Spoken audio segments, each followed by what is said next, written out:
Ça faisait combien d'années ils habitaient l'immeuble? Et toujours le même scénario se répétait. Il n'y a pas une voisine qui va décider pour dire, attends, je vais prendre les habits là pour mettre à l'abri. Il n'y a pas. Raison pour laquelle la dame avait tout le temps le visage serré. Raison pour laquelle la dame ne riait avec personne dans l'immeuble. Parce que la méchanceté était trop. La méchanceté était trop dans l'immeuble. Et voici la dame qui ne souriait pas, a commencé à me sourire, a commencé à me saluer, a commencé à demander après moi. Moi, mais j'étais étonnée. J'étais étonnée. Et un jour, je n'étais pas descendue parce que moi j'étais au premier étage, eux ils étaient au rez-de-chaussée. Donc, je n'étais pas là et puis la dame est montée pour me saluer. Vraiment, j'étais étonnée. Tout m'étonnait. Vraiment, quand la Bible dit, nous sommes le sel et la lumière de la terre, c'est ça qui va là. Il ne suffit pas de lire, réciter les versets bibliques, mais en plus de ça, il faut pratiquer la parole de Dieu. Moi, pour moi, j'ai fait juste un petit geste qui n'a rien à voir parce que quand j'étais chez mon papa, j'avais l'habitude d'enlever les habits des locataires quand il pleuvait. Parce que pour moi, la lessive est une corvée pour moi. La lessive est une corvée pour moi. C'est trop difficile. Donc, il peut pas laisser, pas voir et puis la pluie va mouiller.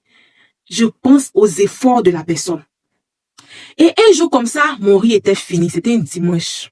Mon riz était fini. Et je n'avais pas, c'était un dimanche parce qu'au Ghana, les dimanches, toutes les boutiques sont fermées. En tout cas, si toi tu fais marcher là, faut pas compter sur dimanche pour faire marcher. Si tu veux compter sur dimanche, peut-être que tu vas partir, peut-être que c'est après l'église, dans l'après-midi, dans la soirée. Sinon, les matins comme ça, toutes les boutiques sont fermées. Dans l'après-midi, quelques-uns ouvrent. Donc, je disais que mon riz était fini. Et toutes les boutiques étaient fermées. Comment faire? Comment faire pour aller acheter le riz et puis manger? Et j'entends une voix qui m'appelle, Mary, Mary. Je descends. Et c'est la dame qui m'appelle. Elle me dit, do you mind if you have some foufou? Elle me demande si ça me gêne pas d'avoir un peu de foufou, un photo pour manger. Et elle dit non, ça me dérange pas. Ça me dérange pas. Elle a pilé foutu à son mari. Ils m'ont donné un plat de foutou. Vraiment, ce jour-là, ça m'a sauvé. Sinon, il n'y en a pas mangé tout. Et dimanche, j'allais faire jeûne et prière. Jeûne et prière dimanche là.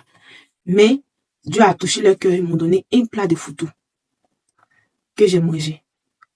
Et quand j'ai quitté l'immeuble, la séparation vraiment était difficile. Le monsieur m'a même accompagné à la gare et il achetait du pain pour moi, tout ça. Vraiment, si vous étiez à la place de la dame, qu'auriez-vous fait? Si vous étiez à la place de la dame, de la manière que les voisins étaient méchants comme ça, comment allez-vous comporter envers eux? Mettez en commentaire, je veux savoir.